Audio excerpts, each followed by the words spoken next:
नमस्कार, आप देख रहे हैं दैनिक साथी हरियाणा। साथियों, मध्य प्रदेश के महू में आज ही के दिन यानी 14 अप्रैल 1891 को जन्मे बाबा साहब डॉक्टर भीमराव अंबेडकर का जन्मोत्सव भारत ही नहीं पूरी दुनिया में मनाया जाता है। इस दिन को शोषित व वंचित वर्गों को सामाजिक समानता एवं अधिकारों के लिए बाबा साहब के योगदान के लिए याद किया जाता है। कोलंबिया विश्वविद्यालय और लंदन स्कूल ऑफ इकोनॉमिक्स से अर्थशास्त्र में डॉक्टरेट की उपाधि हासिल करने वाले बाबा साहब ने सामाजिक भेदभाव के खिलाफ आंदोलन छेड़ दिया था। भारत के पहले कानून व न्याय मंत्री बाबा साहब डॉक्टर भीमराव अंबेडकर को भारतीय संविधान के जनक के रूप में भी याद किया जाता है। हालांकि आज इसी संविधान को लेकर भारत में पक्ष व विपक्ष में तलवार खींची हुई है। वहीं दूसरी ओर इन सब से ऊपर उठकर सोमवार को तमाम दलों से लेकर आम से लेकर खास सभी ने बाबा साहब को नमन किया। पीएम मोदी ने हरियाणा में इसी दिन कई बड़ी सौगात दी। वहीं तमाम लोगों की ओर से अनेक कार्यक्रम का आयोजन किया गया। इसी के तहत रेवाड़ी में पूर्व मंत्री डॉक्टर बनवारी लाल ने आधा दर्जन से अधिक सामाजिक संस्थाओं द्वारा आयोजित कार्यक्रम में शिरकत कर बताया कि बाबा साहब ने हमेशा शिक्षा व संगठित होने पर बल दिया। रेवाड़ी शहर में अनेक सामाजिक संस्थाओं की ओर से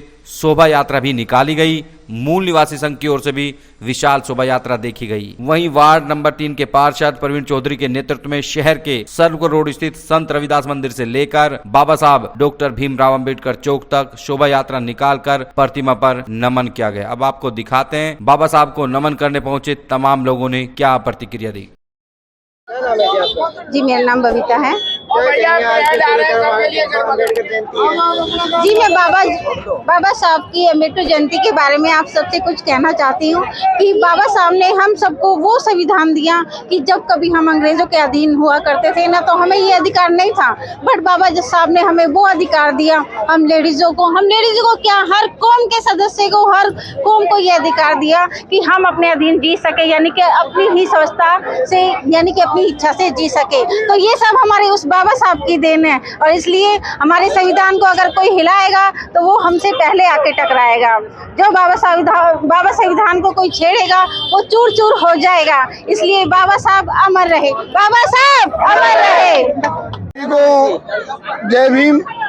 आज बाबा साहब की जयंती पूरे शहर में, पूरे हिंदुस्तान में और विश्व में मनाई जा रही है, और आज के दिन हम बाबा साहब को बहुत नमन करते हैं और आशा करते हैं कि हम समाज के लोग बाबा साहब की एक एक दिए गए निर्देश को अपने ऊपर लागू करके और अपने समाज की तरक्की के लिए कार्य करेंगे। क्या कहेंगे जिस तरह बाबा साहब ने संविधान लिखा, जात पात खत्म हो, धर्म खत्म, जिस तरह से जात पात में बटी हुई है, बांटी जा रही है, क्या कहेंगे इसके लिए?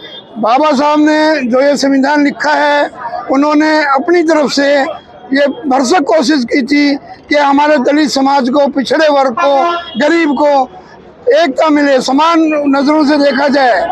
और आज जो समय आ गया है कि दलितों को इतना उत्पीड़न किया जा रहा है कि उनके ऊपर अत्याचार, उनके ऊपर उनको पिटाई, उनको हर जगह जाने से रोका जाता है, तो ये बाबा साहब के संविधान का भरपूर उल्लंघन किया जा रहा है। और हम इसी संघर्ष के लिए हम पूरी कोशिश में हैं कि बाबा साहब के जो बनाए गए निर्देश हैं उनको हम मानते हुए समाज में फैलती हुई बुराई को हर सूरत में खत्म करके रहेंगे, चाहे हमें उसके लिए कितना ही बलिदान, कितना ही संघर्ष और चाहे कुछ भी करना पड़ जाए। जो ये आज का माहौल बनाया है उसको हम बिल्कुल स्वीकार नहीं करते और उसको खत्म करके छोड़ेंगे। क्या पूरा कार्यक्रम है?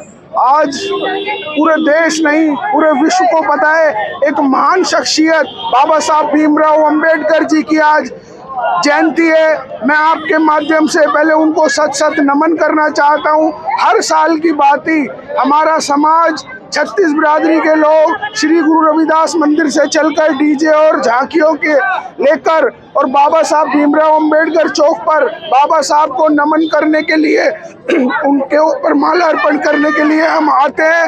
और बाबा साहब ने कहा था कि किस कलम में इतनी ताकत है कि आप शिक्षित बनोगे तो आप इस देश पे राज कर सकोगे। बाबा साहब ने महिलाओं को आज़ादी दी, बाबा साहब ने युवाओं को आज़ादी दी। बाबा साहब वो शख्सियत थी, आज हम उनको नमन करने के लिए अम्बेडकर चौक पहुंचे। आपको मैं बताना चाहता हूं कि आज हमारे लिए बड़े खुशी का दिन है, पर मैं टिप्पणी पे बोलना चाहता हूं कि बाबा साहब ने कहा था कि जब इस देश में से जातिवाद खत्म हो जाएगा उस दिन हमारे लोग, अनुसूचित जाति के लोग अगर अपने पैरों पे खड़ा होना शुरू हो जाएंगे, जात पात खत्म होना शुरू है, उस दिन इस विचार को रखा जाएगा। परंतु कुछ लोग चाहते हैं कि हमारे इस संविधान को खत्म कर दे। पर मैं आपको माध्यम से एक बात कहना चाहता हूं कि जो संविधान को खत्म करने की बात करेंगे, हम उनकी राजनीति को खत्म करने की बात करेंगे। मैं आपके माध्यम से ये कहना चाहता हूं, कहता हूं कि ये कैसा देश है जहां पर डॉक्टर बाबा साहब भीमराव अंबेडकर ने इस संविधान को लिखा और विश्व उनकी तारीफ कर रहा है, और वहीं अगर कोई दलित आदमी मंदिर जाता है तो अगले दिन उसको गंगा जल से मंदिर को शुद्ध करा जाता है। तो जिस दिन ये दूरी दूर हो जाएगी तो हम मान लेंगे कि इस देश की सारी राजनीतिक पार्टी बाबा साहब अंबेडकर को दिल से पूजती है।